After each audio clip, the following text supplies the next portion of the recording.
தற்போது அறிவித்திருக்கக்கூடிய இந்த முடிவு என்பது நான் வந்து போட்டியிட மாட்டேன் அப்படின்றது கூட்டணி நலனை கருத்தில் கொண்டு எடுத்திருக்கக்கூடிய ஒரு நடவடிக்கை. இல்ல அவருக்கு அந்த கூட்டணி நலன் என்பதுல கட்சி நலன் இல்லாமல் ஆயிடும். இல்ல கூட்டணி நலன் என்பது வேற, கட்சி நலன் என்பது வேற. அதான் ஷபீர், இப்ப கட்சி நலனை விட்டுட்டு கூட்டணி நலன் அப்படின்னு ஒரு முடிவு நலன் அப்படின்னா கூட்டணியில ஒரு பெர்செப்ஷன் உருவாயிருச்சு. திருமாவளவன் போட்டியிடுவதால் அவர் வந்து துணை முதலமைச்சராக வரப்போகிறார், துணை முதலமைச்சராக ஆசைப்பட போகிறார் அப்படின்ற மாதிரி ஒரு எண்ணம் வந்து ஒரு நரேட்டிவ் வந்து செட் ஆயிருச்சு. அந்த நரேட்டிவை அரெஸ்ட் பண்றதுக்காக நான் வந்து அவதூறுகள் பரப்பப்பட்டன அப்படிங்கிறார். ஆமா, அந்த அவதூறு அப்படின்றாரு. இப்போ ஒரு முடிவு அவர் எடுக்கிறாரு அப்படின்னா அந்த முடிவை வந்து அவர் ஏன் எடுக்கிறார் அப்படின்றத அனலைஸ் பண்ணுவாங்க. எல்லாரும் அதான் பண்ணுவாங்க. நம்ம விவாதம் ஏன் இதை நடத்துகிறோம், அந்த முடிவு வந்து என்ன விதமான ஒரு தாக்கத்தை ஏற்படுத்தும் ஒரு முக்கியமான தேர்தல் அப்படின்றது. அப்போ அதை விவாதித்திருக்காங்க. இந்த இன்டர்பிரேஷன் அதுதான் அவர் சுட்டி காட்டுறாரு ஷபீர். நான் வந்து ஒரு ஆட்சி அதிகாரத்துல பங்கு என்பதை முன்னதாகவே வேண்டான்னு மறுத்தவன் நான், அதை நான் மீண்டும் இந்த இடத்துல சொல்ல விரும்புகிறேன் அப்படிங்கிறார்.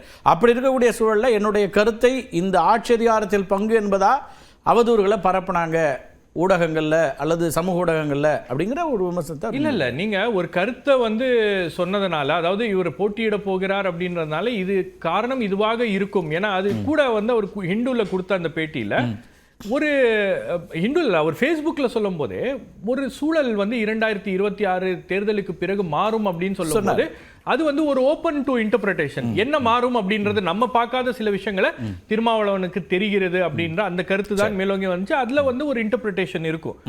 திமுக திருமாவளவன் அவர்கள் போட்டியிடுவதை ரசிக்கவில்லை. அதுதான் நீங்க இருக்கக்கூடிய மிக முக்கியமான பிரச்சனை. எனக்கு யாரும் கட்டளை போட முடியாதுன்னு சொல்றாரு. இல்ல ரசிக்கவில்லை, கட்டளை போட்டிருக்க மாட்டாங்க, அன்பாக கேட்டிருப்பார்கள். நீங்க போட்டியிடுவது இந்த மாதிரி ஒரு தோற்றத்தை ஏற்படுத்துகிறது, இது ஒட்டுமொத்த கூட்டணிக்கும் ஒரு பின்னடைவை மதச்சார்பற்ற கூட்டணியிலிருந்து என்னை பிரிக்க சதி செய்தார்கள் அப்படிங்கிறார்.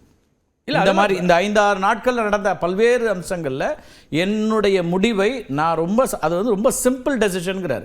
சட்டமன்றத்திற்கு போட்டியிட வேண்டும், 25 ஆண்டுகளா நான் வந்து விரும்பின ஒன்று, இப்ப போட்டியிடலாம் நினைச்சேன், ஆனா அதுக்கு இவ்வளவு உள்நோக்கங்களை பரப்புனாங்க. இல்ல இப்போ நீங்க அவரு கட்சி நலனை மனதில் வைத்து எடுத்த ஒரு டிசிஷனை வெளியே இப்படி பேசுறாங்கன்றதுக்காக நீங்க பின்வாங்குறது அப்படின்றது வந்து, அப்போ நீங்க எடுத்த முடிவு ஏன் எடுத்தீர்கள் அப்படின்னு சார் கேட்டார் இல்லையா, ஏன் எடுத்தீங்க, ஏன் பின்வாங்குறீங்க அப்படின்றது யுத்தமோ ஒரு போட்டியிலையோ இல்ல.